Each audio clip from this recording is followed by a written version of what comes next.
আসসালামু আলাইকুম। এইচএসসি ২০২৫ সালের প্রিয় শিক্ষার্থীবৃন্দ, আমাদের হিসাব বিজ্ঞান দ্বিতীয় পত্রের সাজেশন নিয়ে চলে এসেছি আমি Faruk Majumdar 10M educational team চ্যানেলের পক্ষ থেকে। বিগত ১০ বছরের প্রশ্ন অ্যানালাইসিস করে এই সাজেশনটি তৈরি করেছি আমরা। আশা করছি এখান থেকে তোমাদের ১০০% কমন আসবে।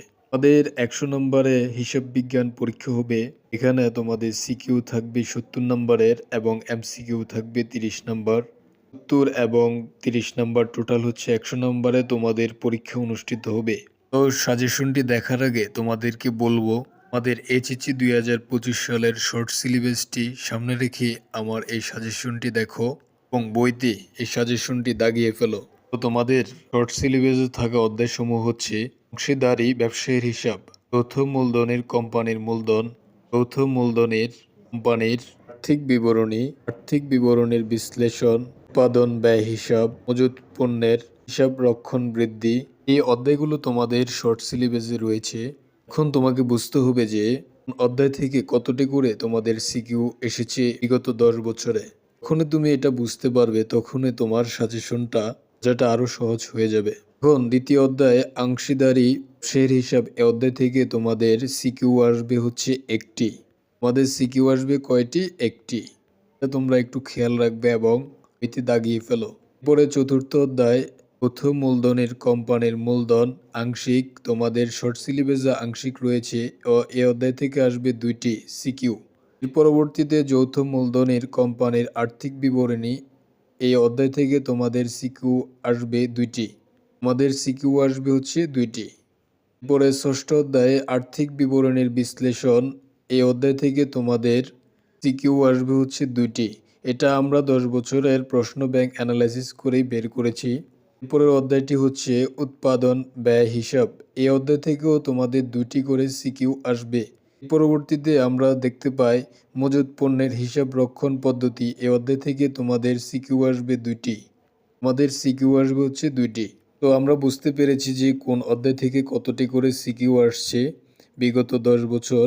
এখন এখান থেকে কয়েকটি অধ্যায় তোমাদেরকে সিলেক্ট করতে হবে যাতে করে তোমরা ৬০টি প্রশ্নের যথাযথ অ্যান্সার করতে পারো। তোমরা চাইলে চতুর্থ অধ্যায় যেটি রয়েছে যৌথ মূলধনের কোম্পানির মূলধন, এই অধ্যায়টি তোমরা প্রথমেই নিতে পারো। পরবর্তীতে এর সাথে অংশীদারি ব্যবসায়ের হিসাব, আর্থিক বিবরণীর বিশ্লেষণ, এই প্রথম ৪টি অধ্যায় তোমরা যদি ভালো করে পড়তে পারো তাহলে তোমাদের আর এক্সট্রা করে কোনো কিছু সৃজনশীলের জন্য পড়তে হবে না। এখান থেকে 100% কমন পাবে ইনশাআল্লাহ। এখন অনেকেই বলতে পারো যে আমার তো একটা অধ্যায় অলরেডি পড়া হয়েছে, আপনি যে সাজেশনটি দিয়েছেন এর মধ্যে তো তোমার হচ্ছে উৎপাদন ব্যয়ের হিসাব, এই অধ্যায়টি পড়া হয়েছে। এক্ষেত্রে আমি তোমাকে বলবো এর সাথে আরো ২ থেকে ৩টি অধ্যায় মিলিয়ে সিকিউ ৬০টি হয় কিনা দেখো। আর পছন্দ অনুযায়ী অধ্যায়গুলো সিলেক্ট করে ওই অনুযায়ী তোমরা প্রিপারেশন নাও। ইনশাআল্লাহ দেখবে তোমাদের 100% কমন পড়বে।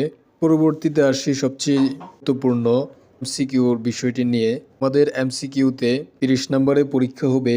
প্রথম এমসিকিউর সাজেশন হিসেবে তোমরা টেক্সট বুকটি পড়বে, টেক্সট বুকের A to Z পড়বে এবং গুরুত্বপূর্ণ লাইনগুলো আন্ডারলাইন করে রাখবে যাতে পরবর্তীতে পরীক্ষার সময় সেগুলো ভালোভাবে রিভাইজ করতে পারো।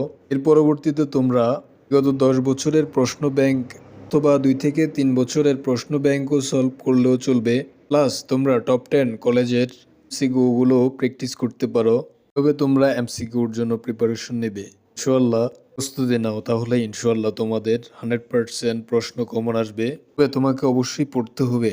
তো পড়াশোনার উপবৃত্তির সঠিক সংবাদ পেতে আমাদের সাথে যুক্ত থাকুন এবং পরবর্তী সাবজেক্টের সাজেশন পেতে চ্যানেলটি সাবস্ক্রাইব করে আমাদের সাথে যুক্ত থাকুন। সকলকে অসংখ্য ধন্যবাদ।